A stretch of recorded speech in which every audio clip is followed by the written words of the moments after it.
Recently পশ্চিম বাংলায় সন্দেশখালীতে যে ঘটনা ঘটে গেল, তো এই মুহূর্তে পশ্চিম বাংলায় লোকসভা আসনের সব থেকে সেন্সিটিভ আসন হচ্ছে সন্দেশখালী। সবার নজর ছিল যে ওই সন্দেশখালীতে এবার কোন কোন সেলিব্রিটি নামবে, কারণ সন্দেশখালী লোকেদের অনেক কমপ্লেন ছিল যে আমাদের আর সেলিব্রিটি সাংসদ চাই না, যারা কিনা মেন যখন আমাদের পাশে দরকার তখনই বলবে আমরা তো সেলিব্রিটি, আমরা তো কিছু জানি না। তো এরকম প্রচুর কমপ্লেন ছিল সন্দেশখালী লোকেদের। ইভেন বিজেপির কাছেও তারা আশা করছিল যে এবার অ্যাটলিস্ট আমাদের কমপ্লেন শোনো। তো সেই কমপ্লেন শোনার পর বিজেপি কোন সেলিব্রিটিকে নিয়ে আবারও সন্দেশখালীতে দাঁড় করিয়ে দিল, আর সেই ক্যান্ডিডেট নিয়ে সন্দেশখালীর লোকের কত ক্ষোভ রয়েছে, কি রকম কমপ্লেন রয়েছে বিজেপির কাছে, সবকিছু বিস্তারিত জানার আগে নমস্কার বন্ধুরা, আপনারা দেখছেন ডাক বাংলা খবর, সঙ্গে পূর্ণিমা। সব খবর সত্য খবর, আপনাদের আশীর্বাদ আর ভালোবাসা নিয়ে শুরু করছি আজকের ঘটনা। আপনারা তো জানেনই পশ্চিম বাংলায় বিজেপির দিকে সবাই তাকিয়েছিল যে বিজেপির এখনো ক্যান্ডিডেট লিস্টটা ঘোষণা হয়নি, কোন জায়গায় কোন প্রার্থী আসতে চলেছে, আবারও কোন নতুন নতুন চমক মুখ আছে বিজেপির প্রার্থী তালিকায়, সেই সবকিছু দেখার জন্য সবাই তাকিয়েছিল বিজেপির লিস্টের দিকে। তো ফাইনালি বিজেপি তার লিস্ট অ্যানাউন্স করেই দিয়েছেন। তো বিজেপি এখনো 3-4টে জায়গায় এখনো ক্যান্ডিডেট অ্যানাউন্স করেনি, ওটা ওনারা স্ট্র্যাটেজিক্যালি রেখেছেন যে কোন জায়গায় কাকে এখনো নামানো যায়। তো 19টা জায়গার সিট অলরেডি বিজেপি অ্যানাউন্স করে দিয়েছেন, যার মধ্যে সব থেকে সেন্সিটিভ আসন ছিল সন্দেশখালী, কারণ সন্দেশখালী লোকেরা সবসময় বলতেন যে আমাদের আর সেলিব্রিটি সাংসদ চাই না, কারণ যেই সেলিব্রিটি সাংসদদের আমরা কখনো দেখতে পর্যন্ত পাই না, যখনই ভোট আসে তখনই তাদেরকে দেখা যায় যে আপনারা আমাদের ভোট দেন, আমরা আপনাদের গ্রামে অনেক ডেভেলপ করে দেবো। কারণ সন্দেশখালী লোকেদের কাছে কিছু ছিলই না, ওদের কাছে হারানো কিছু নেই, শুধু উম্মিদ করা ছাড়া, বিশ্বাস করা ছাড়া। তো ওরা সেই হোপটা নিয়েই ভোট দিত যে এইবার হয়তো সাংসদ আমাদের কিছু ভালো করে দেবে, এই সংসদ হয়তো আমাদের ভালোভাবে ডেভেলপ করবে, তো এই বলেই ওরা ভোটটা কিন্তু দিত। বাট এইবার বিজেপি খুবই ভেবে চিনতে সন্দেশখালীতে একজন দারুণ সেলিব্রিটিকে নামিয়ে দিয়েছে। তো সেই সেলিব্রিটি নিয়ে সন্দেশখালীর লোকেরা আদেও খুশি কিনা, চলুন সেটা এক ঝলক দেখে নেওয়া যায়। তো আপনি কি জানেন এইবার সন্দেশখালীতে বিজেপি ঠিক কোন সেলিব্রিটিকে দাঁড় করিয়েছেন?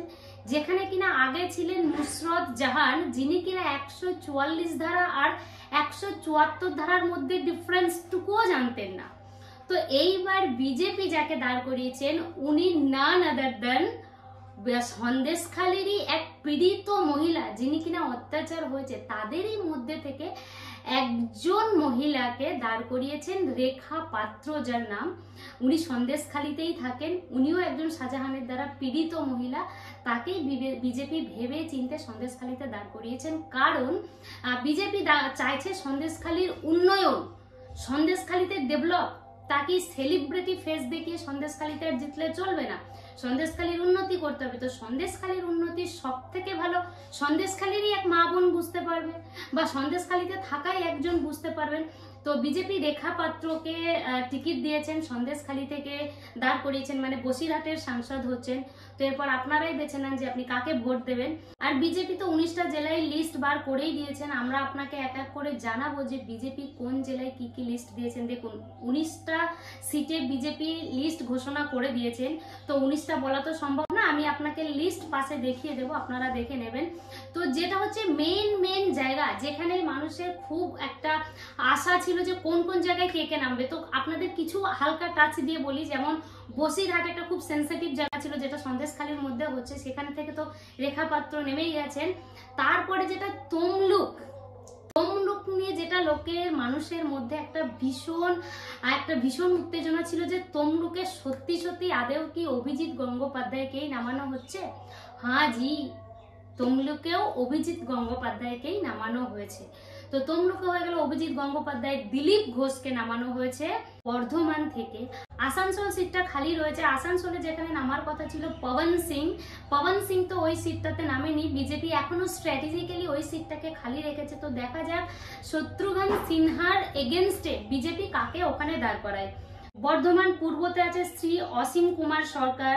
আচ্ছা, আর একটা রয়েছে আপনার ব্যারাকপুরে যেটা সবাই চাইছিলেন, বেসিক্যালি অর্জুন সিংহকেই চাইছিলেন। তো অর্জুন সিংহের থেকে ব্যারাকপুরে হয়তো আর কোনো ভালো ক্যান্ডিডেট পাওয়া যেত না।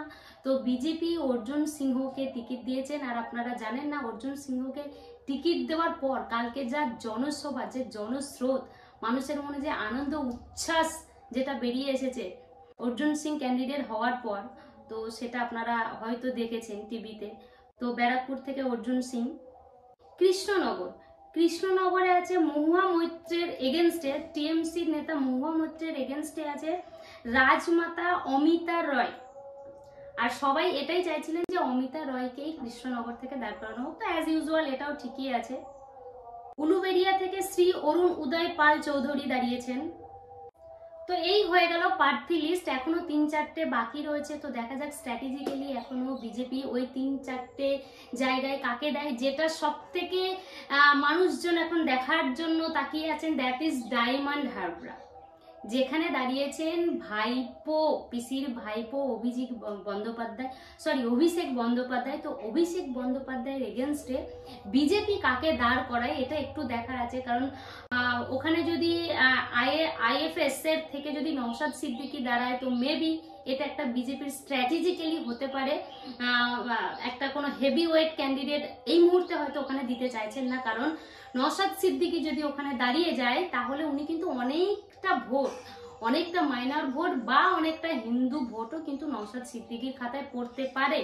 তো সেখানে স্ট্র্যাটেজিক্যালি যদি একটা হেভি ওয়েট নেতাকে সেখানে এখনই ক্যান্ডিডেট নামিয়ে দেওয়া যায়, তো সেক্ষেত্রে হয়তো বিজেপির কাছে একটা 50-50 চান্স হয়ে গেল। তো বিজেপি 50-50 চান্সে অতটা রিস্ক নিতে চায় না, যেখানে বিজেপির কাছে অলরেডি 95%, মতলব মোর দ্যান অ্যাবোভ 95% চান্স থাকে, সেখানেই ওনারা একটা হেভি ওয়েট নেতাকে দাঁড় করিয়ে দেন। তো এটা দেখার আছে যে ডায়মন্ড হাবড়ার এখন বিজেপিকে কে নামাচ্ছে, কাকে নামানো হচ্ছে।